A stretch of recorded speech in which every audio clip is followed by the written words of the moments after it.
Welcome into the Fantasy Football Diagnostics Podcast, where we provide you with your weekly diagnosis of everything fantasy football. Whether it's season-long leagues, dynasty, DFS, or sometimes even IDP, we got you covered all year long.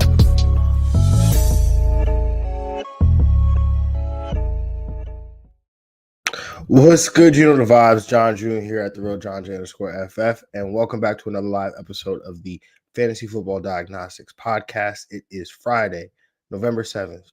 7 a.m. Eastern, and it is the matchup show. It's week 10, and somehow we are already deep into the second half of the fantasy regular season. We've got injuries piling up all over the league. We've got 4 teams on bye in Cincinnati, Dallas, Kansas City, and Tennessee. So, yeah, lineups are going to look, maybe a little weird this week. You might have to take some chances on some guys that you may not feel so comfortable about.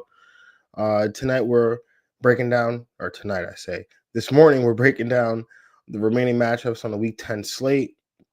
And of course, I'll be dropping, my starts of the week as well at the end of this. But obviously, focus will be going through all the games, giving you guys all the under the radar plays. Who needs to be considered for a spot in your lineup. So before we dive into that, check out the Fantasy Football Diagnostics Patreon, where you can join for free to access the weekly FFDX cheat sheet that drops every Tuesday.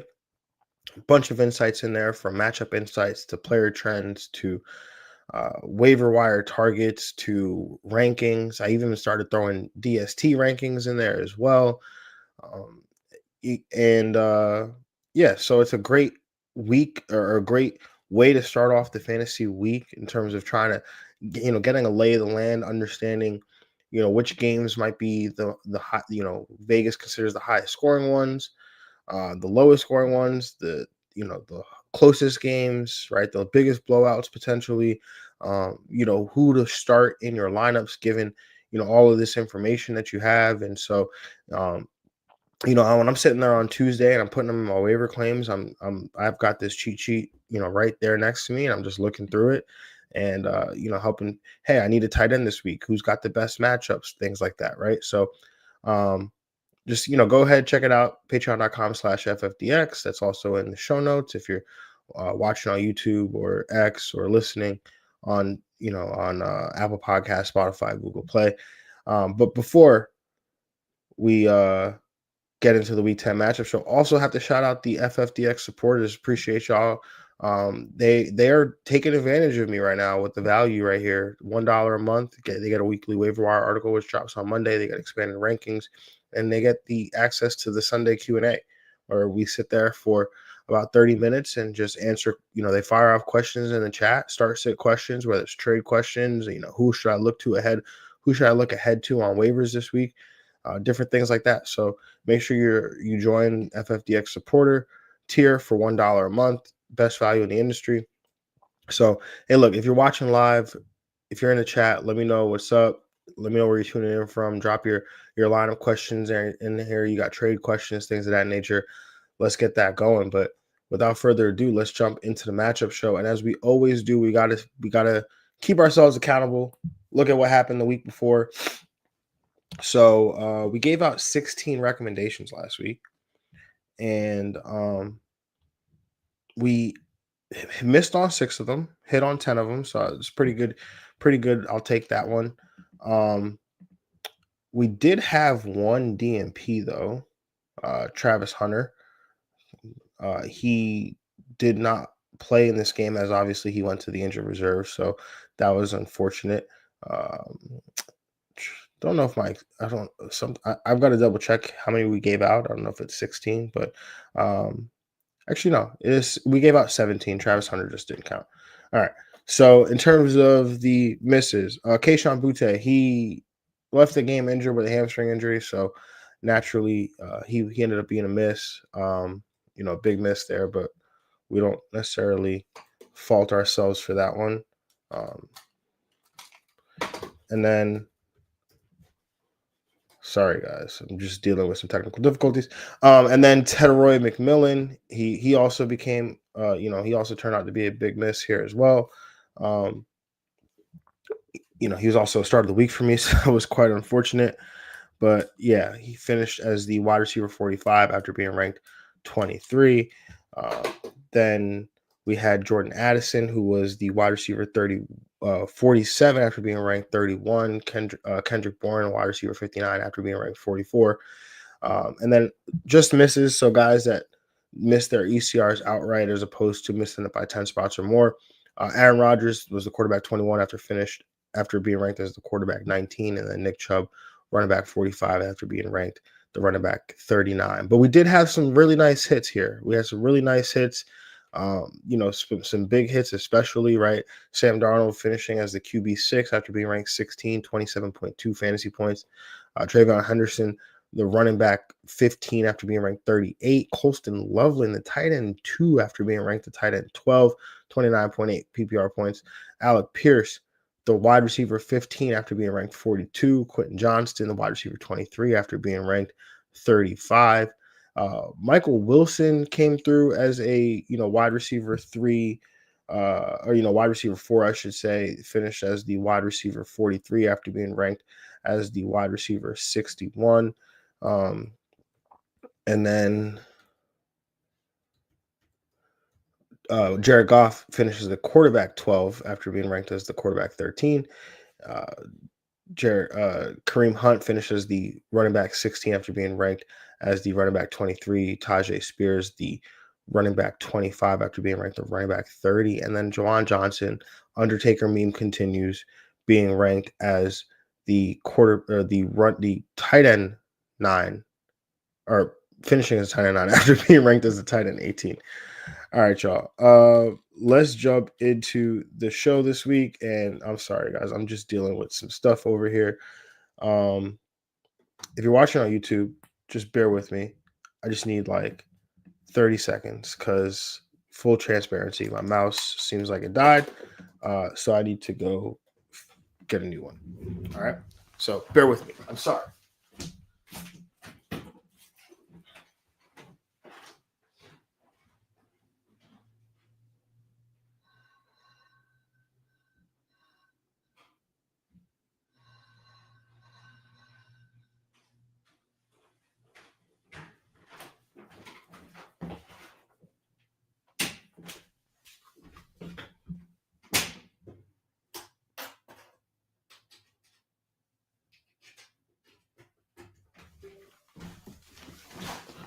All right, y'all. Sorry about that. Can't believe I had my mouse die mid-show. I've never had that happen before, but I guess there's a first time for everything. So let's jump into the actual matchup show now. So we've got the Indianapolis Colts taking on the Atlanta Falcons in Germany. Total sits here at 48.5. The Colts are 5.5-point favorites. I think that line might have moved after a couple of trades that they made. Don't know if you guys know, but Sauce Gardner, I guess that was the only trade they made. But yeah, so the Colts acquire Sauce Gardner from the New York Jets to help shore up their pass defense. They feel like they got a window open here right now, so they're trying to take advantage of that, which can't fault them for that at all by any means necessary. As a Jet fan, I can say this, right? Like, and people were asking me because this happened when I was at work.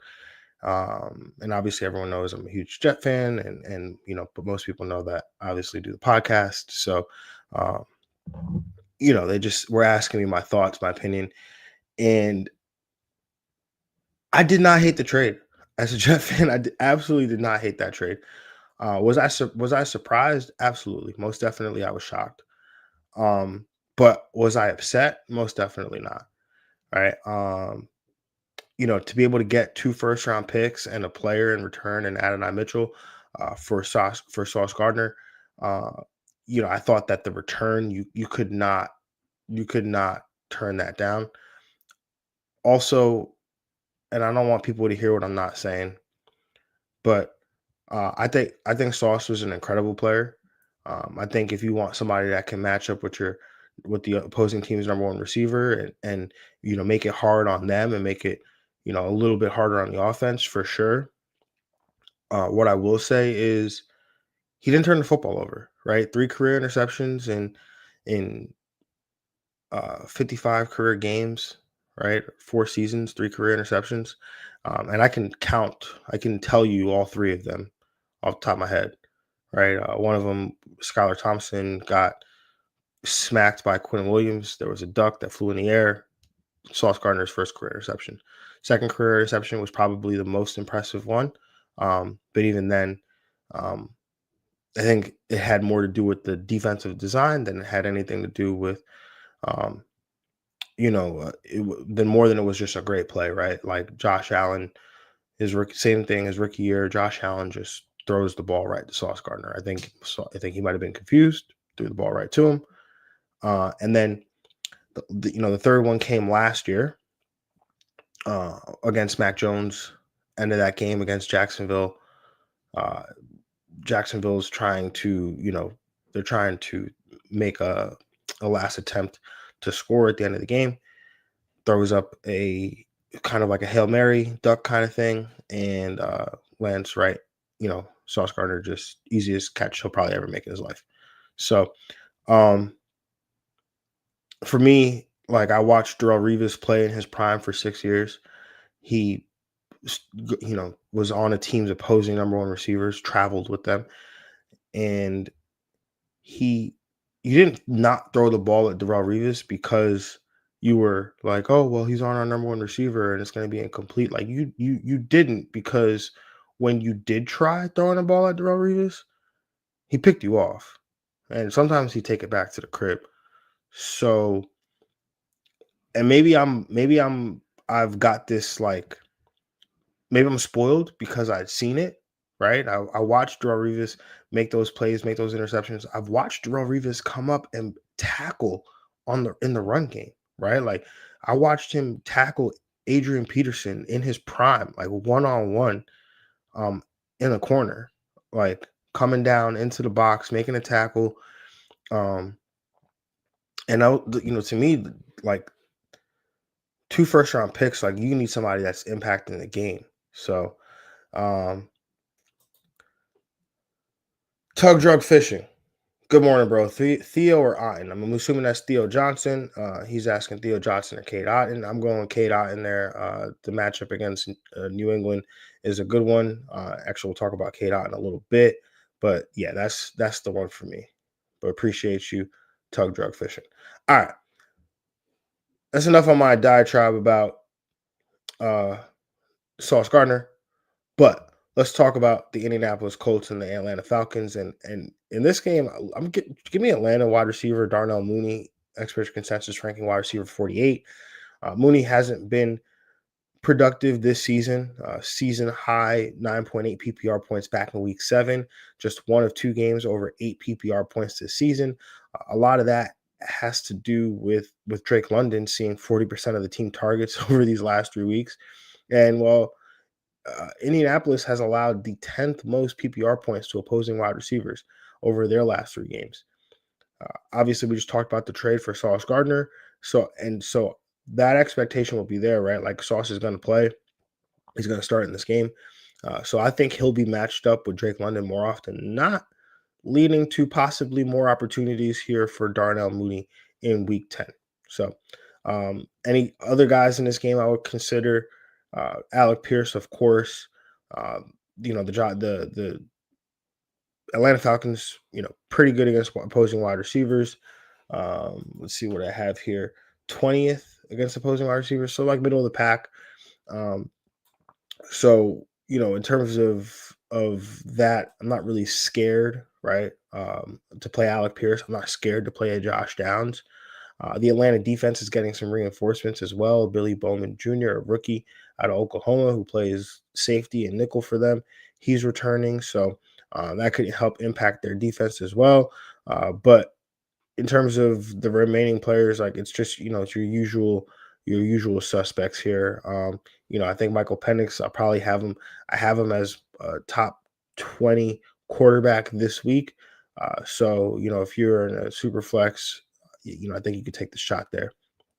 All right, let's move on to this next matchup. We've got the Miami Dolphins facing off against the Buffalo Bills. Totals 49.5. The Bills sit here as 9.5 point favorites.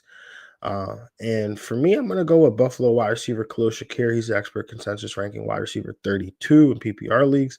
And Shakir has seen a 30% target share each of the last 2 weeks. He is the top option in the Buffalo offense. And while Miami looks like a tough matchup on paper in terms of fantasy points allowed to the position, right? They're 32nd in terms of fantasy points allowed, PPR points allowed to opposing wide receivers over their last 3 games. But Miami allows the fourth most expected points added per pass attempt to opposing offenses. So this is still a great spot here for Shakir. Like I said, he is probably the top option in this offense. It's really concentrated offense between Josh Allen, James Cook, Khalil Shakir, and then they sprinkle Dalton Kincaid in every now and then, except for when I make him my start of the week. So Shakir definitely in a great spot here. I think I think I'm playing all my Bills, right? Like obviously Josh Allen, James Cook, popped up on the injury report with an ankle and a foot, but I think you can play him. Probably just expect a little less upside there, and then obviously Shakir, Dalton Kincaid, I will be playing. And I think you could probably get away with if in deeper leagues, you really need a running back, you really need some help. Maybe you could get away with a Ray Davis, maybe you could get away with a Ty Johnson. Because I think with James Cook potentially being limited, with how bad Miami's run defense has been, that you could probably get away with playing one of those guys. All right, next up, we've got the Houston Texans taking on the Jacksonville Jaguars. The total sits here 38.5. The Texans or the Jags are 1.5. Jags are 1.5 point dogs, so Texans are 1.5 point favorites. That line kept moving back and forth. I wasn't going to keep tracking it because it's 1.5 points, so I didn't see the point. Anyway, so here in this game, no CJ Stroud in this game. He's already been ruled out with that concussion. So for me, it looks like I'm going Houston tight end Dalton Schultz. He's the expert consensus PPR tight end 18. He's been, he's seen a 19% target share in 4 of his last 5 games. Gets a plus matchup this week against Jacksonville, who have allowed the second most PPR points to opposing tight ends over their last 3 games. And between the matchup and the usage here for Schultz, I think he should be in play as a streaming option. All right, he's a guy I think needs some streaming consideration there. Outside of that, like I think the hesitation from folks would come like, how do you deal with the Houston pass catchers, really just like Nico Collins, right? With CJ Stroud potentially out or CJ Stroud being ruled out. I'm playing Nico Collins, right? We'll still have him in our top 20 of wide receivers. I don't think I'll have him as a wide receiver 1. At least I don't right now. Jacksonville ranks as the 12th best matchup for opposing wide receivers over their last 3 games.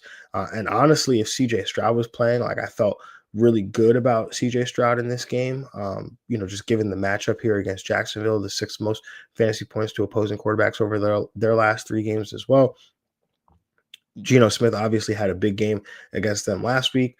And then you look at, it makes you wonder. Davis Mills, I think you can, if you're in a super flex league, you need a quarterback. I think you could take a shot on a guy like Davis Mills for sure. And then when we look at the running back situation for Houston, Nick Chubb, he popped up on the injury report. He's been on the injury report, I think Wednesday and Thursday. So we'll have to see what happens Friday. But if he does not play or if he's, extremely limited, then I think that's, a signal to play Woody Marks, right? You get a full allotment of snaps and touches and a whole backfield essentially for Woody Marks here. So, I mean, obviously he'll share that with Damian Pierce. Yeah. He'll share that with Damian Pierce, probably Dare Gumbawale. I think Pierce was active last week though. So, there will be some opportunities there for Woody Marks to have a bulk of the work in the backfield. On the Jacksonville side, I think the matchup is tough, right? Houston's got one of the better defenses in the league. So, when I look at the Jacksonville side, like the question is, I think people are asking, like, do you play Jacoby Myers, right? I think you can. I think Jacoby Myers has been in the league for a while, smart player. Jacksonville's hurting for players, pass catchers right now with the injury to Brian Thomas and the injury to Travis Hunter. So when I look at that, I think that you can get away with playing a Jacoby Myers. I think you could play a Parker Washington, um, Travis Etienne as well. So, that's really it. Though I really want to touch from the Jag side. All right, moving on. We've got the New York Jets against the Cleveland Browns. This game sits here at a 37.5 point total, and the Browns are 2.5 point favorites on the road. This game started with the Jets being 1.5 point favorites, and then they go and they trade Sauce Gardner and Quinn Williams, and then they end up 2.5 point dogs here. So,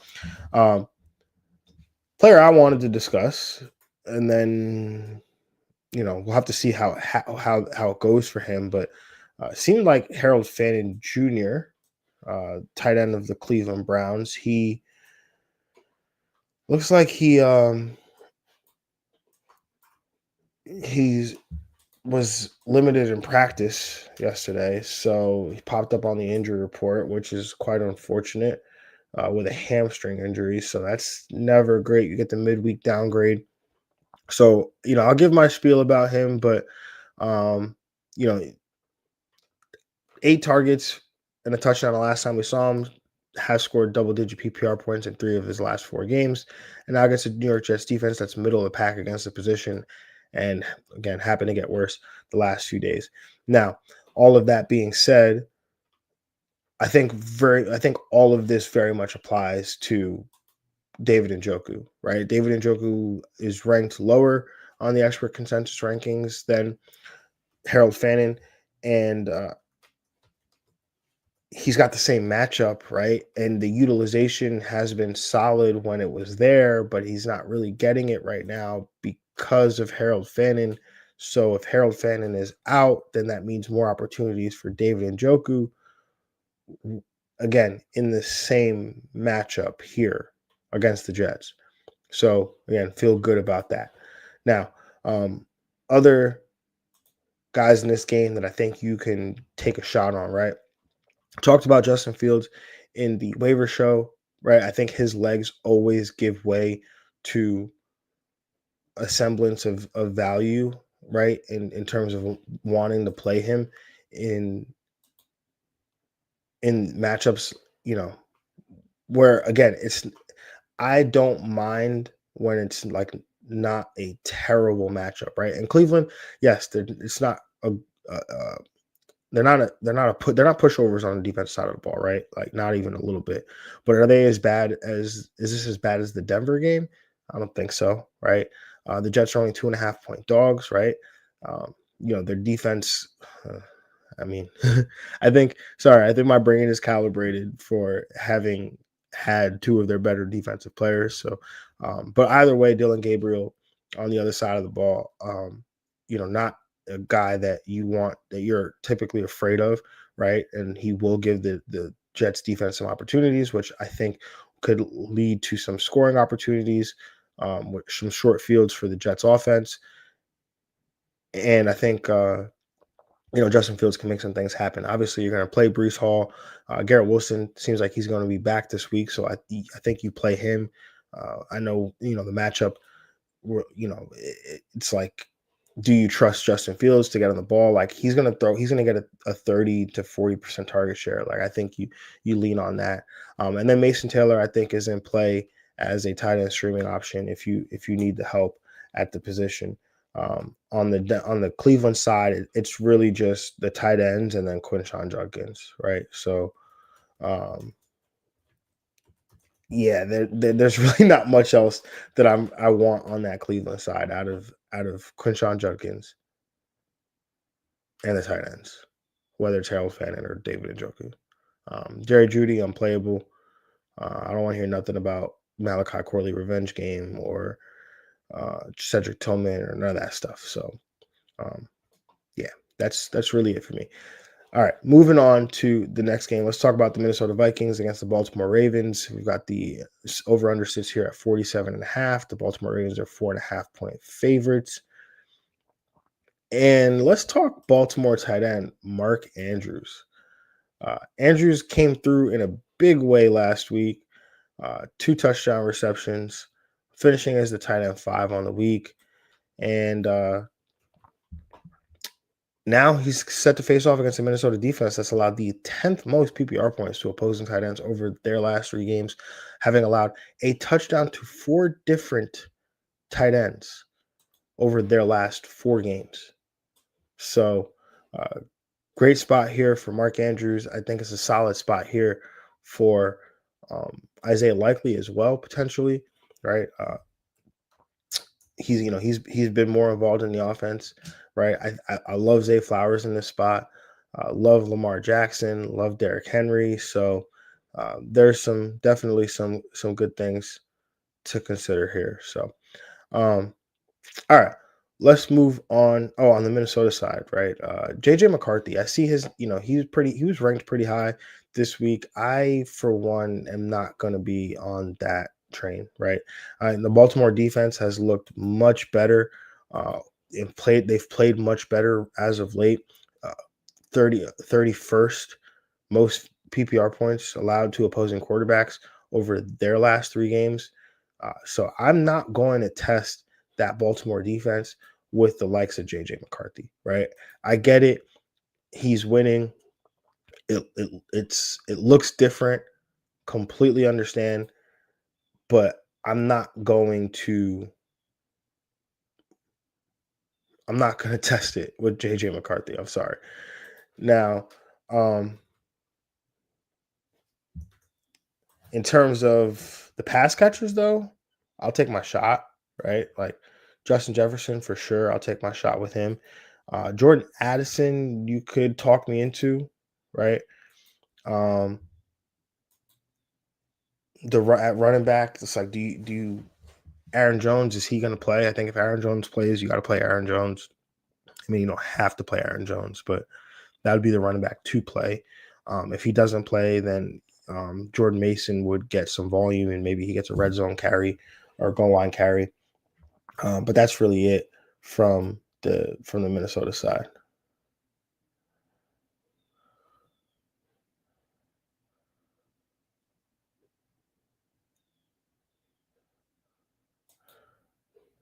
Tug Drug Fishing says, I have Theo and likely I also have Lamar. Should I do the stack? Okay, well, if you have if you're asking Theo versus likely, I think I still lean Theo. I think I would lean Theo, but if you're asking Theo versus Otten, I lean Otten, right? So, I mean, the stack makes sense, right? But it's like, do you need the stack? Like, does your opponent have a bunch of Minnesota players? Are you not favored? Are you an underdog by a decent amount, right? Like, likely is not like those end zone targets are going to Mark Andrews. Um, the Minnesota Vikings or the Baltimore Ravens 4.5 point favorites. Could they just lean on the running game here?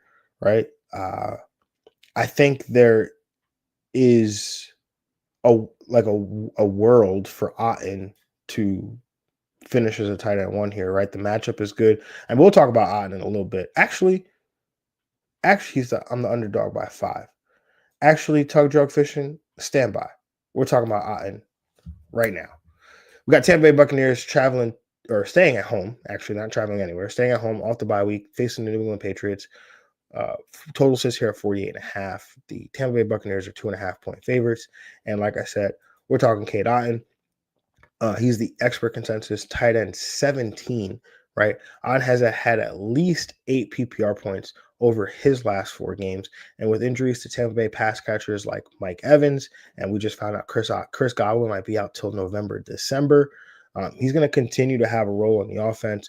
Has a plus matchup here against the New England Patriots that have allowed the 9th most PPR points to the position over their last 3 games here. So you've got a plus matchup. You've got ton of opportunity here. Cade Otton, I mean, last I checked on the waiver show, he was widely available because he came out the bye. He got dropped. So, he's a guy that you could, if you need a tight end, you can go to your waiver wire, pick him up potentially. So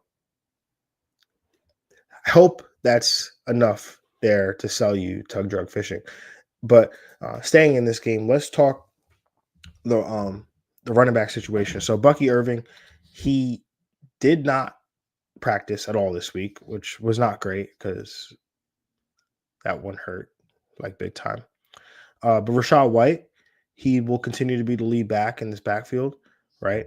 So, that's definitely a guy that has been leaned on by fantasy managers and, getting it done for us here. So we'll continue to roll out Rashad White. Ramondre Stevenson, he's still dealing with his toe injury, so he did not practice. Um, let's see. Yeah. He did not practice. Yes, no, he didn't practice Wednesday and didn't practice on Thursday either. So that means we're going to get not just Travion Henderson, but we'll possibly get Terrell Jennings as well, right? Tampa Bay, over their last 3 games, has allowed the 5th most PPR points to opposing running backs here. So a good spot for both the running backs, right? I will lean Henderson over Jennings, but Jennings is getting some opportunities, right? Saw 44% of the running back rush share last week. Also saw a goal line opportunity, had 12 touches. So in this running back economy, if you can get a running back off the streets that you can then put in your, and I say off the streets, off the fantasy streets, that you can insert into your lineup and get you double-digit touches, right? Like that's pretty good here, right? So I'm a guy, like, I'm willing to play both of these guys. I have both of them because I was ready for pain last week, so I picked up Jennings on a whim, and so now with Bucky, I was expecting to get Bucky Irving back this week, and so with Bucky Irving being out in a league I had, one of the leagues I'm in, it's a super flex. You got uh, 2 running backs, 2 wide receivers, 2 flex spots. So I'm gonna be playing both Henderson and Jennings. So yeah, it'll be quite interesting. Um Tug drug fishing. Can we start Terrell? Yeah, I'm saying it, man. We could start Terrell. We could absolutely start Terrell. If, like I said, Ramondre expected to be out, I think Terrell, high scoring game here potentially, right? This game has a 48.5 point total. Uh, and Tampa Bay plays, like, if it's not a crazy game, they don't want to play in it. So there should be a lot of back and forth to it. There should be a lot of points here potentially. So I definitely like Terrell Jennings with the 12 touches. Also at the wide receiver position for New England, I think you can get away with playing. Talked about Demario Douglas. I think in a really deep league, right? Really deep league, maybe even a DFS start throw. Like, I think you could take a shot on Mac Hollins. He's been on the field, running the routes, taking the snaps. He plays that outside receiver role like Kayshon Boutte plays. And Kayshon Boutte is obviously going to be out with the hamstring. So Mac Hollins steps into a role there. And then on the Tampa Bay side, again, Rashad White, Kate Otten, and then who could forget Emeka Ibuka. So yeah, I think Tampa Bay, very concentrated offense right now. So Tez Johnson, possibly you could take a dart throw on him as well if you're desperate. But that's really it from the Tampa Bay side, outside of obviously Baker Mayfield. All right, let's move on. And Tug Drug Fishing, appreciate the questions. If anybody else that's watching live, right? I see y'all here watching. Make sure get in the chat, ask some questions. Come on, make the use of this time while you can. All right, we've got the Carolina Panthers taking on the New Orleans Saints. Over under sits here 39.5. New Orleans Saints are 5.5 point dogs on the road. I'm going with Carolina wide receiver Roy McMillan, expert consensus PPR wide receiver 23. Look, I'm just gonna keep doing this, guys. I'm sorry. Maybe you're not gonna like this, right? I'm gonna keep doing it because I see the value in Roy McMillan. I see the role, right? I see the vision, right? T-Mac flopped last week. Absolutely. I think the weather had a lot to do with that. The game was quite unfortunate in terms of how it went. But I'm going back to the well this week, right? The matchup is okay, right? Carolina, or New Orleans rather. 24th most PPR points to opposing wide receivers. But the volume is even better, right? His 16 targets the last 2 weeks, they're tied for 10th at the wide receiver position. So we're going to continue to roll him out there, right? Rico Dowdle, 100% in play, obviously. As long as he plays, he's healthy, right? He was a DNP on Wednesday, was limited on Thursday. So he's trending in the right direction. So if he can get a full practice in, or even, in some capacity today, definitely going to like that. Chuba Hubbard, I think, can get some run here. New Orleans allows the fourth most PPR points to opposing running backs, so you can definitely take advantage of them there if you'd like, with Chuba Hubbard potentially, playing if you see Carolina potentially blowing the Saints out, you see Rico Dowdle maybe getting some rest a little bit here. I think Chuba Hubbard, top 36 running back this week, I would say. And then try to make sure I hit everything on the Carolina side. And then on the New Orleans side, really it's like Jawan Johnson, Chris Olave, right? Like I don't want to play Alvin Kamara, right? But I will if I have to, right? The matchup here is actually kind of nice, right? Carolina seventh most PPR points to opposing running backs. But Alvin Kamara has not been getting the volume, and he's also been limited with injuries. So it makes it kind of tough to trust him.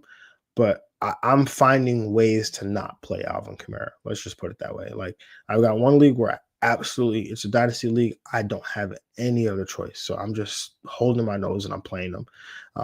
In other dynasty leagues, I'm not, right. I'm playing like Khalil Shakir ahead of him. I would look at Trayvon Henderson ahead of him.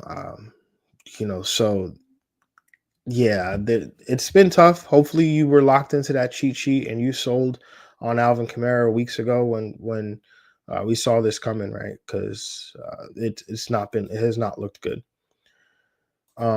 Tug Drug Fishing. Think I can make the playoffs if I win out. I only have 2 wins. You got to go 1-0 every week, Tug Drug. You got to go 1-0 every week. I know it sounds elementary to say that, but what I mean by going 1-0 every week is like whatever you got to do to get a win. Like you got to block them from picking up a defense, a quarterback. You've got to drop a player you've been stashing. Whatever you got to do to go 1-0 every week, Tug Drug. Whatever you got to do. But hey, stay locked in with us, and we're gonna help you get those wins. All right. All right, moving on to the next game here. We've got the New York Giants traveling to Chicago to take on the Chicago Bears. This game sits here at 48.5. The Giants are 3.5 point dogs here. And we're looking at New York Giants wide receiver Darius Slayton scored double-digit PPR points in Week 9 after having almost a big Week 8. After almost having a big Week 8, played 89% of the snaps, was in on over 90% of the routes. With the Giants offense that's been searching for weapons, Slayton's definitely in play, playing against the Chicago defense that's allowed the second most PPR points to opposing wide receivers over their last 3 games. I feel like the world is gaslighting me right now because, talking about the Giants and Tyrone Tracy, because like I cannot find anything about a Tyrone Tracy injury, right? It's just making me look crazy, right? I could see that he limped off. Devin Singletary was the one that got predominantly most of the touches, or he out touched Tyrone Tracy, and I'm thinking that there's an injury in play here, but maybe there was nothing, right? Maybe it was nothing. Maybe he just got rolled up and they just went with the hotter hand because Devin Singletary was averaging like 5 yards a carry. So, with Chicago, again, they've on paper 26th most PPR points to opposing running backs, but you look at the last 2 weeks, they've allowed 19 plus PPR points to the last 2 running backs that they've played. So there is some meat on this bone here for the New York Giants potentially. So, I think you could flex a Devin Singletary. Like I'm honestly considering it. I'm trying to decide between Devin Singletary and Terrell Jennings, honestly. But I think you could flex. I think you can get away with flexing a Devin Singletary. obviously then you can get away with flexing a Tyrone Tracy. Curious to see how the backfield split plays out. Wandale Robinson obviously in play, Jackson Dart obviously in play, Theo Johnson, obviously in play. Chicago 12th most PPR points to opposing tight ends over their last 3 games. So I think that makes Theo Johnson a viable play there, but I still do lean Cade Otton over Theo Johnson. That's for Tug Drug. And then on the Chicago side, Caleb Williams, great spot here for him, right? This game has some sneaky shootout potential to it. Um, you know, the Giants third most PPR points allowed to opposing quarterbacks.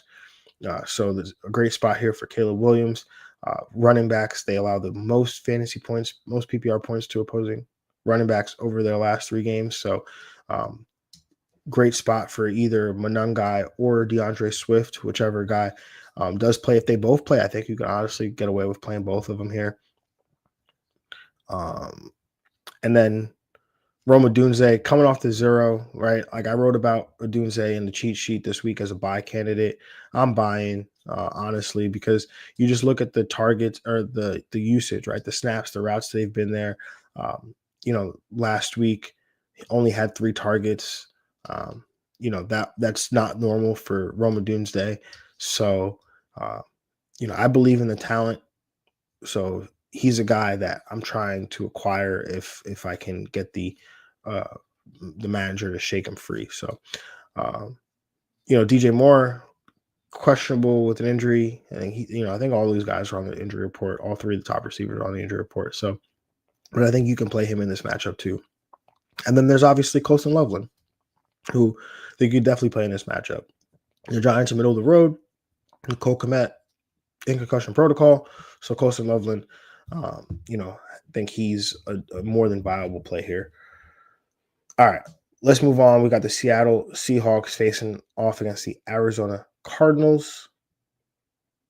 And I'm going with my guy, man. Seattle quarterback Sam Darnold. He's the expert consensus quarterback 13. He scored 15.8 fantasy points or more in 6 of 8 starts this season. Since he's coming off the second best game of the season fantasy wise, second 4-touchdown game of the season. He's the quarterback 12 since week 5, and the matchup. Well, it's not a green light, right? I mean, Arizona 16th most fantasy points to opposing quarterbacks over their last 3 games, so it's not a bad one either here, right? So I'm trusting Sam Darnold here. I like the weapons, right? I think Rashid Shaheed definitely adds some value here. I see a lot about, how, obviously Rashid Shaheed getting traded from the Saints to the Seahawks. How does that impact his fantasy value? How does that impact the Seattle offense, right? I think it's great for the Seattle offense, right? I think he opens up so much for them, right? Because teams are going to be so conscious of his ability to get downfield, and they're going to be terrified of it considering that Sam Darnold is playing so well in terms of throwing the deep ball. So Rashid Shaheed having, you match his deep ball ability with Clint Kubiak and the play calling, and then Sam Darnold and how well he's playing, I think that's going to open up a lot of space underneath for JSN to continue doing what he's doing, right? For this running game even to be able to take off a little bit here. So in terms of what it does for Rashid Shaheed, I don't know if I can start him this week, but I would wait and see, right? He's a guy I'm stashing, right? It's kind of funny because I feel like I kind of want to send out a trade offer because I don't think he should cost that much, but the manager is going to be like, well, why don't I just wait and see what happens, right? Because like, what if I'm sitting on a pot of gold? Like, I don't really want to give that to you. So I would wait to play Shaheed. If you're desperate, I think you could obviously play him. Arizona 18th most PPR points to opposing wide receivers. So I think, obviously it's a JSN game, but I would hold tight on throwing Shaheed out there. Arizona does allow the 8th most PPR points to opposing tight ends. So guys like AJ Barner, Elijah Arroyo, See, the fact that I got to name two of them, it makes me a little uncomfy. But if I had to pick one, it'd be AJ Barner. On the Arizona side, Jacoby Brissett, he's starting, so you feel good about the Arizona weapons in terms of Trey McBride and Marvin Harrison Jr., who popped off last week with Jacoby Brissett under center. In terms of the running backs, no Trey Benson this week. We thought we'd get him back this week, but it doesn't seem like that's going to happen. So we're looking at Amari DiMarcado. He looked really good last week.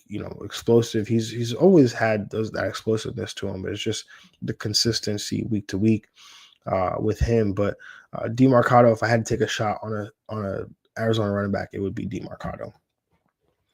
All right, let's move on. Probably one of the more interesting games of the week. We've got the San Francisco 49ers hosting the LA Rams. Total sits here at 49.5. The Niners are 3.5-point home dogs, which is interesting because earlier in the year, these teams faced off in LA on Thursday Night Football. The Niners were significant underdogs, and they went into LA and they beat the snot out of the Rams. So, interesting line that's being given here. But I think the Niners pull this one out. I don't know. It's kind of how I'm feeling. Anyway, on the San Francisco, let's talk Jon Jennings. He's the expert consensus wide receiver 30. So I was wrong last week. I picked Bourne over Jennings, and Jennings bounced back, catching 80% of his targets last week's to go along with a touchdown. The LA Rams allowed the 17th most PPR points to opposing wide receivers over their last 3 games. And with the 49ers being 3.5-point dogs at home in a divisional matchup that usually has some back and forth nature to it, I like Jon Jennings to have a solid day here. Question is, how we feeling, right? And if you're in the chat and you have George Kittle, I want to know, how are you feeling, right? Because he had obviously the great week 1 performance. Then we were anticipating his return from that injury, from that hamstring injury. Whoa. Sorry, I just saw DeAndre Swift and Cole Kmet return to full practices on Thursday.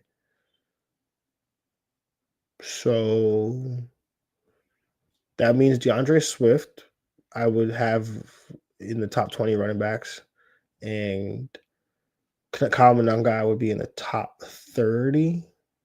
I think you could still play him in the matchup. And then Cole Kmet, I'm willing to take my shot on Colston Loveland. That is going to move him down the ranks a little bit. But I will continue to take my shot on Colston Loveland.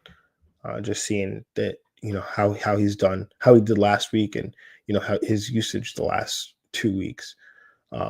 Sorry, I was having mid-conversation about George Kittle, and yeah, that's obviously, you can see I have a little ADHD here, or ADD. I think I was diagnosed with ADHD, but we're neither here nor there. HIPAA laws, right? Anyway, George Kittle. How are we feeling about George Kittle, right? We were waiting for him to come off the injury, right? For him to get back into our lineups. It's been what, I think he came back week 6, I want to say. And it hasn't looked great. Right? I think I'm trying to look this up now. But in terms of PPR points per game during that time span since he came back, he came back week 7. But he's outside the top 20 of tight ends in terms of PPR points per game during that span. The tight end 31, 7.1 PPR points per game, right? Like, you would be better off playing like Tyler Higbee, who played, I guess only 2 games, but still, like TJ Hawkinson, Hunter Henry, Elijah Arroyo, right? Like Zach Ertz. So George Kittle hasn't been great here. Honestly, I was looking across my leagues yesterday trying to see if I can if I could move him. But yeah, I don't know. It's interesting. Going to be something to monitor for sure, and hopefully he gets, as he gets healthier. Maybe when Brock Purdy gets back, we'll see more of that. The usage there that we're used to seeing. Um, but yeah, it's interesting conversation to say the least. Obviously, you're playing Christian McCaffrey on the Rams side. You're obviously going to play Puka Nacua, Devontae Adams. You're going to play your Kyron Williams. You're going to play your Matthew Stafford. You should play your Matthew Stafford. If you're not playing your Matthew Stafford, San Francisco allows the 10th most fantasy points to opposing quarterbacks over their last 3 games. Stafford is ranked as a top 10 quarterback for me this week. I think he's ranked as quarterback 12 in expert consensus rankings. So easily could have brought him up in this spot, but um, just play Matthew Stafford. And that's really it in this game. Love these concentrated offenses, man. All right, on the next game, we've got the Detroit Lions facing the Washington Commanders. Total sits here 49.5. Detroit Lions are 8.5-point favorites on the road. I'm going to say Marcus Mariota here, expert consensus, quarterback 16. And like, I said in the waiver show, Mariota, he hasn't been great in his 3 starts, right? 2 of them were against tougher matchups, though. Both, Atlanta, Kansas City did have 16 fantasy points against Atlanta, though. So, while he didn't finish as a QB1, still had a solid outing. His only QB1 finish of the season came against Las Vegas, which that was a plus matchup. And this week he gets a plus matchup against the Detroit defense that's ranked 11th in terms of fantasy points allowed to the quarterback position over their last 3 games. And so I think he's a QB2 with some QB1 upside, like I said, given the matchup here especially. And then when you look at this game as a whole, I think you start all your Detroit Lions, right? Jared Goff, Amon-Ra St. Brown, Jahmyr Gibbs, Dave Montgomery. I think Sam Laporte, obviously. I think you can get away with starting a Jameson Williams, although I will not force Jameson Williams into my lineup, but I could talk myself into playing him. On the Washington side, I don't really feel great about anything outside of maybe Mariota. We saw Chris Rodriguez being more involved last week. I don't know if that had to do with game script or whatnot, but Ja'Cory Krosky-Merritt, aka Bill, I think it's rough to play him right now, right? I think he needs to show it first before I can, start throwing him out there in my lineups. Deebo Samuel, not really excited to play him. Terry McLaurin's not playing, right? Deebo Samuel seems like he's limited. So Zach Ertz, maybe, right? Maybe Zach Ertz. Yeah, I don't know, right? It's tough. I don't feel comfy playing any of these Washington guys outside of Mariota potentially. So, yeah, that's really going to be it there. I mean, again, right? Like Deebo Samuel, maybe like a wide receiver 3, Yeah, but that's really it. All right, let's move on to the next game, Sunday Night Football. We got the LA Chargers hosting the Pittsburgh Steelers, right? This game says here is a 45.5-point total. The LA Chargers are 3-point favorites at home, and gonna go back to the same well here with the LA Chargers wide receiver Quentin Johnston. He's the expert consensus wide receiver 29. Came through last week for us in a plus matchup, and he's in a similar spot here against Pittsburgh. Almost seems like he's following Alec Pierce and his matchups, right? Alec Pierce has Tennessee, then goes to Pittsburgh. Quentin Johnston gets Tennessee, then goes to Pittsburgh. I get clock radio, he gets clock radio. Anyway, this is a good spot. Pittsburgh has allowed the most PPR points to opposing wide receivers over their last 3 games. And so this is a great spot here for Quentin Johnston. Great spot here for, I think, the Chargers offense, right? The one thing I want to understand is that the Pittsburgh defense has been so bad all year. And then last week we saw them against Indianapolis and they were phenomenal. So is this a Dr. Jekyll, Mr. Hyde thing? Like, who are they going to be this week? And I'm curious to see that. But I'm going to trust what I've seen over the larger sample size of the season, right?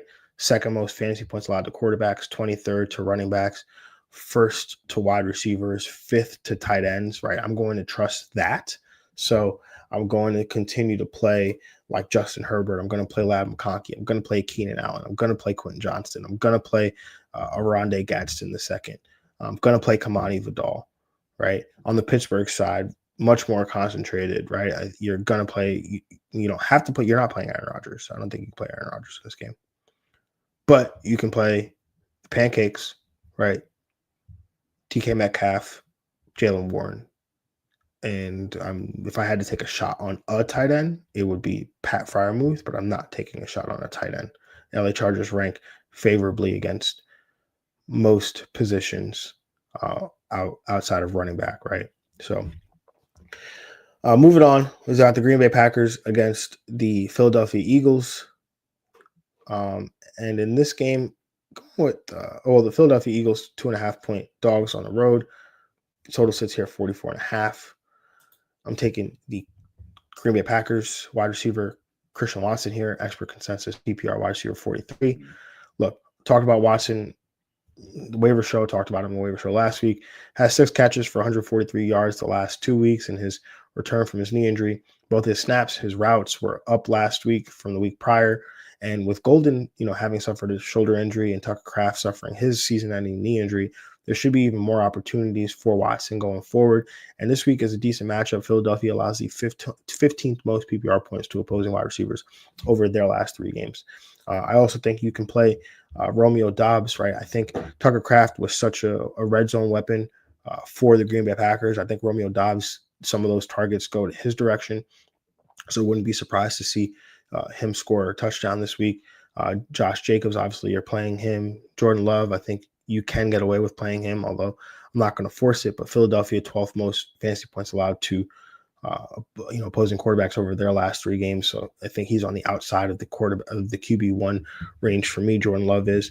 And then on the Philly side, like Jalen Hurts, AJ Brown, Devontae Smith,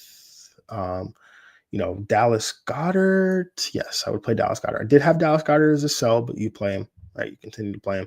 And then Saquon Barkley, obviously. All right, let's move on to that money time, those starts of the week. And, last week, not great. It was duds across the board. Like duds across the board. Daniel Jones, quarterback 20. Kamani Vidal, running back 46. Roy McMillan, wide receiver 45. Tyler Warren, tight end 26. So we're going to get it right this week, get it back on track. Starting with the quarterback position, we're going New York Giants quarterback Jackson Dart facing the Chicago Bears. Since taking over as the starting quarterback for the New York Giants in Week 4, Dart is the quarterback 4 in fantasy points per game. We've had names like Josh Allen, Jalen Hurts, Drake May, Dak Prescott, averaging more than 22 fantasy points per game. He finishes a QB1 in 5 of 6 starts, including 3 top 5 finishes at the position. Brings a steady floor thanks to his rushing upside. He's rushed for at least 50 rushing yards in 4 of 6 games and has rushed for a touchdown in 5 of 6 games.